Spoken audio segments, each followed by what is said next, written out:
আসসালামু আলাইকুম। Laravel basic সিরিজে স্বাগতম জানাচ্ছি। আমি এমদাদ। গত পর্বে আমরা রাউট থেকে ডাটা কিভাবে ভিউতে পাস করতে হয় সেটা দেখেছিলাম। তো অনেকেই প্রশ্ন করেছেন বা অনেকের মনে সন্দেহ হচ্ছে যে রাউট এবং আমরা এই তথ্যগুলো নিয়ে এত কথা বলছি কেন। আমরা একটা প্রজেক্ট যখন তৈরি করি সব কিছুই ডিপেন্ড করে মূলত এই রাউটের উপর। আমরা রাউট ধরেই কোন জায়গায় যেতে হবে, কোন পেজটা কোন জায়গায় থাকবে এবং সেই পেজের মধ্যে কী থাকবে এবং সেই পেজ থেকে কোথায় কি যাবে আসবে এ সব কিছু কন্ট্রোল করা হয়। যার জন্য আমরা এই রাউটটাকেই সবচেয়ে বেশি প্রাধান্য দিই, স্পেশালি লারাভেলের ক্ষেত্রে আরও বেশি। সো এই জন্য আমরা রাউটটাকেই শুরুতে শিখছি এবং এটা থেকে আমরা আস্তে আস্তে সামনের দিকে আগাবো। এখন ধরুন আমরা অ্যাবাউট নামে একটি পেজ বানাই। আমরা এটা একটু ডিলিট করে দিই। অ্যাবাউট নামে একটা রাউট অলরেডি আমার নেওয়া আছে এবং টেস্ট নামে আমাদের একটা ভিউ আছে। সো আমি যদি একটু সেভ করে আবার আমাদের ইয়াতে একটু দেখার চেষ্টা করি। ওকে, স্ল্যাশ অ্যাবাউট।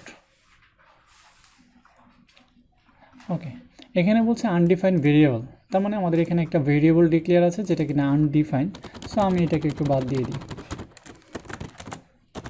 এবার এইখানে বলতেছে আনডিফাইন্ড ভেরিয়েবল, এখন হচ্ছে ব্লেড টেমপ্লেটের মধ্যে টেস্ট যে নামটা সেটার মধ্যে এইখান থেকে আমি আনডিফাইন্ড ভেরিয়েবলটা বাদ দিয়ে দিচ্ছি। এইখানে আমি এমনিতেই S1 ব্যবহার করে অ্যাবাউটটা লিখে দিই যাতে বোঝা যায় যে এটা অ্যাবাউট পেজ। সো এখানে চলে আসছে। এখন আমরা মূলত প্রথম যে জিনিসগুলো আমরা দেখেছিলাম সেটা হচ্ছে, আপনার মনে আছে নিশ্চয়ই, মডেল, ভিউ, কন্ট্রোলার, এই তিনটা বেজের উপর লারাভেল তৈরি করা হয়েছে। সো আমরা মডেল জিনিসটা এখনও ব্যবহার করিনি আর কন্ট্রোলারটাও এখনও ব্যবহার করিনি। আমরা এখন পর্যন্ত ভিউটা ব্যবহার করছি, সেটা রাউটের সাথে। আর ভিউ যেহেতু আমরা মোটামুটি বুঝলাম, এখানে HTML মার্কআপ করা হয় এখানে, অথবা কোনো ভেরিয়েবল বা কোনো লুপ বা কোনো কিছু যখন দরকার হবে আমরা এখানে চালাতে পারবো। রাউটের মধ্যেই মূলত আমরা রাউট, আমার এখানে যদি 10টা পেজ বানাই, আমাদের 10টা পেজের জন্য এরকম আলাদা আলাদা করে, যেমন কন্ট্যাক্ট পেজ, তারপর আমাদের যদি আরও দরকার হয় সার্ভিস পেজ। সো এরকম আমাদের যতগুলো পেজ লাগবে সবগুলোর জন্য আমাদের আলাদা আলাদা রাউট ব্যবহার করতে হবে। এখন একটা জিনিস আমাদের অবশ্যই বুঝতে হবে, সেটা হচ্ছে আমরা সবসময় এখানে দেখা যাচ্ছে যে রাউট এরপর আমরা স্ট্যাটিক একটা মেথড আছে, সেটার নাম হচ্ছে গেট। আমরা বারবার গেট মেথড ব্যবহার করছি। এখানে গেট ছাড়া আরও মেথড আছে। আমরা জানি যে আমরা যখন HTML ফর্ম তৈরি করতাম তখন PHP দিয়ে যখন এটাকে রান করতাম তখন এটার মধ্যে দুইটা মেথড থাকতো, একটা হচ্ছে গেট মেথড, একটা হচ্ছে পোস্ট মেথড। নিশ্চয়ই আপনার মনে থাকবে। সো আমি একটু দেখাই। আমি যদি এখানে একটা ফর্ম বানাতে চাই, এই দেখেন এইখানে মেথডের মধ্যে হয়তোবা গেট থাকে নয়তোবা পোস্ট থাকে। গেট মেথডটা আমরা কেন ব্যবহার করতাম? গেট মেথডটা মূলত আমরা ব্যবহার করতাম সার্চিং রেজাল্টের জন্য, অথবা যেই ডাটাগুলো আমি কুয়েরি হিসেবে অ্যাড্রেস বারে দেখতে পাবো তবুও আমাদের সমস্যা হবে না। তাহলে আমরা পোস্ট কেন ব্যবহার করব? যেই তথ্যগুলো আমরা ব্রাউজারের অ্যাড্রেস বারে দেখতে চাচ্ছি না, গোপনীয় কিছু তথ্যগুলো আমরা লুকিয়ে ট্রান্সফার করব এক জায়গা থেকে অন্য জায়গায়, তখন আমরা পোস্ট ব্যবহার করি। ঠিক এই জায়গাটার মধ্যেও তাই আমরা গেট মেথডটা যেরকম ব্যবহার করছি এই জায়গাটার মধ্যে পোস্ট মেথডও আছে, কিন্তু এখন পর্যন্ত আমরা পোস্ট মেথড ব্যবহার করছি না, কারণ আমরা এটা পরবর্তীতে শিখব। তো আমরা আপাতত গেট মেথডের কাজটা একটু শিখে রাখি ভালো করে। গেট মেথড দিয়ে আমরা মূলত এই যে আমরা নাম দিব রাউটের, এই নামের উপর ভিত্তি করে যেই তথ্যগুলো আমার দেওয়া দরকার সেই তথ্যগুলো এখানে শো করবে। এটাই হচ্ছে গেট মেথডের কাজ। আচ্ছা, আমরা এখানে যদি একটা ওয়েবসাইটের মধ্যে 30টা বা 50টা পেজ বানাই, আর এটার মধ্যে যদি এখানে বিভিন্ন জিনিস লিখতেই থাকি অনেক বড় বড় কোডগুলো লিখতে থাকি, এখানে একটা পেজের মধ্যে অনেক ভেরিয়েবল, অনেকগুলো ফাংশন থাকবে, তাহলে এই পেজটা অনেকটা বড় হয়ে যাবে, এবং তখন কোন পেজে কোন রাউট কি এগুলো খুঁজে বের করা আমাদের জন্য টাফ হয়ে যাবে। সেই জন্য আমরা এইটাকে আরেকটু সুন্দর করে ব্যবহার করতে পারি, কারণ লারাভেল মানেই হচ্ছে ক্লিন কোড। ক্লিন কোড মানে কি? কোডগুলো যেন সুন্দর করে গুছালো থাকে, আমরা কোডগুলোকে যতটা সুন্দর করে ব্যবহার করতে পারি সেই জন্যে হচ্ছে লারাভেল। সো আমরা চাইলে এই জিনিসটাকে এইখানে না করে আমরা এটাকে একটা কন্ট্রোলার ব্যবহার করতে পারি। কন্ট্রোলার ব্যবহার করতে হয় কীভাবে? কন্ট্রোলারটা আপনি অ্যাপ ফোল্ডার এর মধ্যে থেকে এইচটিটিপির মধ্যে কন্ট্রোলার, আমি ওই দিন দেখিয়েছিলাম যে কন্ট্রোলার ফোল্ডারটা কোন জায়গায় আছে এবং কন্ট্রোলারগুলো কোথায় থাকে, এইখানে। এইখানে আমি চাইলে রাইট ক্লিক করে নিউ ফাইল একটা কন্ট্রোলার বানিয়ে ফেলতে পারবো। ওকে, এখন এইভাবে আমরা বানাতে পারি। বাট লারাভেলের সবচাইতে সুন্দর একটা পদ্ধতি হচ্ছে লারাভেল আর্টিজান। লারাভেল আর্টিজানটা কি সেটা আমাদের জানা দরকার। লারাভেল আর্টিজান হচ্ছে লারাভেলের একটা ম্যাজিক্যাল ফাংশন, যেটা কমান্ড লাইনে কাজ করে বা টার্মিনালে কাজ করে। আমরা যদি কমান্ড লাইনটা ব্যবহার করি, এটা যেহেতু আমাদের সার্ভার রান আছে, সেক্ষেত্রে আমি প্লাসের মধ্যে ক্লিক করলে আমি আরেকটা রান করতে পারবো টার্মিনাল, দ্বিতীয় টার্মিনাল এটা।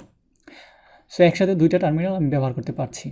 এখন লারাভেল এর জন্য পিএইচপি আর্টিসান এই কোডটা আমাকে বারবার ব্যবহার করতে হয়। আর্টিজানের পরে অনেকগুলো কোড আছে, আমি একটু এন্টার করলেই দেখতে পাবো। এবার দেখেন,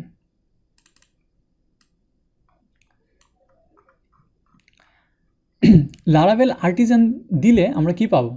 পাবো হচ্ছে লারাভেল ভার্সন, বর্তমানে এই প্রজেক্টের মধ্যে কোন ভার্সনটা রানিং আছে, ইউজেসটা কিভাবে আছে সেটা আমরা দেখতে পাবো। আমাদের কোনো হেল্প লাগলে হেল্প কোড করতে পারবো, ভার্সন দেখতে পাবো, তারপর এই জিনিসগুলো আমরা পাবো, এগুলো আমাদের তেমন লাগে না।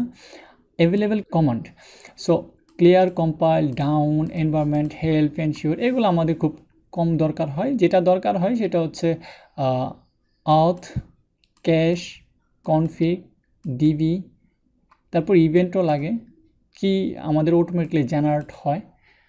মেকটা আমাদের সবচাইতে বেশি দরকার হয়। দেখেন এখানে এই কমান্ডগুলো ব্যবহার করে আমি কি কি বানাতে পারবো, আর এই টার্মিনালটা দিয়ে কি কি সুবিধা পাবো। এইখানে আমি মেক যেটা করতে পারবো, চ্যানেল তৈরি করতে পারবো, কমান্ড তৈরি করতে পারবো, কম্পোনেন্ট তৈরি করতে পারবো, কন্ট্রোলার তৈরি করতে পারবো, ইভেন্ট তৈরি করতে পারবো, এক্সেপশন তৈরি করতে পারবো, ফ্যাক্টরি, জব, লিসেনার, মেইল, এই ধরনের অনেক কিছু আছে এখানে। সব কিছু আমরা খুব সহজে এই কমান্ড লাইন ব্যবহার করে আমরা তৈরি করতে পারবো। তারপরে এখানে আরও অনেকগুলো অপশন আছে, আমি আপাতত এই সব কিছু নিয়ে ডিসকাস করছি না। সো এখন আমরা যদি একটা ছোট করে নিলাম, এখন আমরা যদি একটা কন্ট্রোলার তৈরি করতে চাই তাহলে কিভাবে করব? কন্ট্রোলারটা আমি প্রথমে দিব পিএইচপি আর্টিসান মেক, তারপর এই চিহ্নটা দিব, এরপর আমি বলবো কন্ট্রোলার। এখন আমি বললাম একটা কন্ট্রোলার তৈরি করো, হে আর্টিজান তুমি একটা কন্ট্রোলার তৈরি করো। এখন সে তো নিশ্চয়ই জিজ্ঞেস করবে যে কন্ট্রোলারের নাম কি হবে। সো এখন আমাকে বলে দিতে হবে যে কন্ট্রোলারের নাম এই কন্ট্রোলার। সো আমি যদি এখানে একটা পোস্টের জন্য একটা কন্ট্রোলার তৈরি করতে চাই তাহলে আমি লিখব পোস্ট কন্ট্রোলার। এটা দিয়ে আমি এন্টার করলে সাথে সাথে সে বলবে কন্ট্রোলার ক্রিয়েট সাকসেসফুলি। এখন এখানে একটু খেয়াল করেন তো, পোস্ট কন্ট্রোলার নামে একটা কন্ট্রোলার তৈরি হয়ে গেছে অলরেডি। এই যে বেসিক কিছু জিনিস এগুলো অটোমেটিকলি চলে আসছে, যেটা আমি হাতে বানালে রাইট ক্লিক করে নতুন একটা প্রজেক্ট মানে ফাইল বানালে এই জিনিসগুলো থাকতো না। এছাড়াও এর আরও কিছু সুবিধা আছে। আমি ফাইলটাকে আবার ডিলিট করি, এবার আবার করি। এখন স্পেস দিয়ে কন্ট্রোলার নামের পর এখানে বেশ কিছু অপশন আছে, এখানে আমি একটু ড্যাশ আর চিহ্ন ব্যবহার করব, তারপর এন্টার করি, আবার এটা তৈরি হলো। আমি এইবার ওপেন করি। এখন দেখেন এটার মধ্যে কি কি আছে। আগে একটা ফাঁকা ছিল, এখন পোস্ট কন্ট্রোলার তৈরি হয়েছে, প্লাস কিছু মেথড তৈরি হয়েছে। আমরা একটা ক্লাসের মধ্যে যখন ফাংশন ব্যবহার করা হয় তখন সেটাকে আমরা মেথড বলি, নিশ্চয়ই আপনি জানেন। সো এইখানে আমরা দেখতে পাচ্ছি index, create, store, show, edit, update and destroy, এই কতগুলো ফাংশন লারাভেলের ডিফল্টভাবে থাকে। সো এই ফাংশনগুলো ব্যবহার করে আমাদেরকে কাজ করতে হয়। আমরা এখন রাউটের মধ্যে, এইটা যেহেতু আমাদের হোম রাউট, আমরা এইখানে আপাতত পোস্ট কন্ট্রোলারটাকে কোটেশনের মধ্যে লিখতে হবে, পোস্ট কন্ট্রোলার। এখন আমাকে বলে দিতে হবে @ চিহ্ন দিয়ে এই গেট মেথড কোন মেথডের মধ্যে কাজ করবে। আমরা ইন্ডেক্সের মধ্যে দিই @index। আমাদের এখানকার কাজ শেষ। আমরা এখন যদি আমাদের ওয়েবসাইটের মেইন ফোল্ডারে যাই, কিছুই দেখাবে না, একদম এমটি। আমি যদি সোর্স ভিউ দেখি, এইখানেও এমটি, তার মানে কিছুই নাই। কেন কিছু নাই? তার মানে হচ্ছে আমরা এই যে ইন্ডেক্স, এর মধ্যে কিছুই রাখি নাই। এখন যদি আমি এখানে একটু বলি যে রিটার্ন করে হ্যালো, অবশ্যই কোলন দিয়ে শেষ করতে হবে। এখন যদি বলি এখানে শো করছে হ্যালো, তার মানে হচ্ছে আমাদের এই ফাংশনটুকু টোটালি কাজ করছে। সো আমি এখানে যে জিনিসটা দিব সেটাই কাজ করবে। তাহলে আমি তো এইখানে ইচ্ছা করলে সেই আগে যে ভিউটা ওখানে দেওয়া ছিল, আমি এটাকেও রান করতে পারবো। এখানে অবশ্যই কোটেশনের মধ্যে রাখতে হবে। আমি একটু আবার চেক করি, ওকে ফাইন, কাজ করছে। তার মানে হচ্ছে আমরা যেই কাজটা এতক্ষণ রাউটের মধ্যে করতাম, রাউটের ভিতরে, সেই কাজটা এখন রাউটে না করে কন্ট্রোলার থেকে সরাসরি করতে পারছি। ঠিক একই রকমভাবে আমি যদি এখানে একটা ভেরিয়েবল দিই ওয়েলকাম, এবং এটার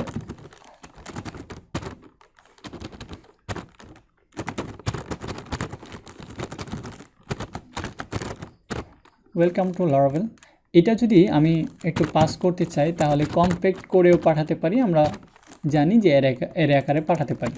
তাহলে আমি যদি কম্প্যাক্ট করে পাঠাই তাহলে এটা কি শো করবে? না, করবে না, কারণ আমরা এখনও এখানে কিছুই করিনি। সো আমরা এখানে যে কাজটা করি এটা বাদ দিয়ে দিই। আমরা বলছিলাম ডাবল ব্র্যাকেট, সেকেন্ড ব্র্যাকেট দুইবার ব্যবহার করতে হয়। এইখানে একটা ভেরিয়েবল আমরা পাঠিয়েছি, সেটার নাম হচ্ছে ওয়েলকাম। এখন আমি যদি একটু রিলোড দিই, কিছু কি শো করে? না, কারণ আমরা এইখানে কি করেছি একটু খেয়াল করি। আমরা ভিউটা হচ্ছে ওয়েলকাম, কম্প্যাক্ট করেছি আমরা welcome, okay, it's okay. But আমরা এইখানে এই ওয়েলকামটা রান করেছি কোন ব্লেড টেমপ্লেটের মধ্যে? টেস্ট। সো এটা কাজ করবে না। এই জিনিসটা অনেক সময় আপনার ভুল হতে পারে, তার জন্য আমরা দেখিয়ে দিলাম। এখন ওয়েলকাম টেমপ্লেটের মধ্যে গিয়েই আমাকে এই কাজটা করতে হবে, তাহলেই কেবল সেটা হবে। আমি লারাভেলের জায়গাটার মধ্যে এখানে দিয়ে দিচ্ছি। তাহলে এখন কি হবে? আগে আছে লারাভেল, এখন আমি যদি একটু রিফ্রেশ করি, ওয়েলকাম টু লারাভেল, রাইট? তার মানে আমরা এই অপশনটাকে চেঞ্জ করতে পারছি, সেটা তাও কিনা কন্ট্রোলার ব্যবহার করে।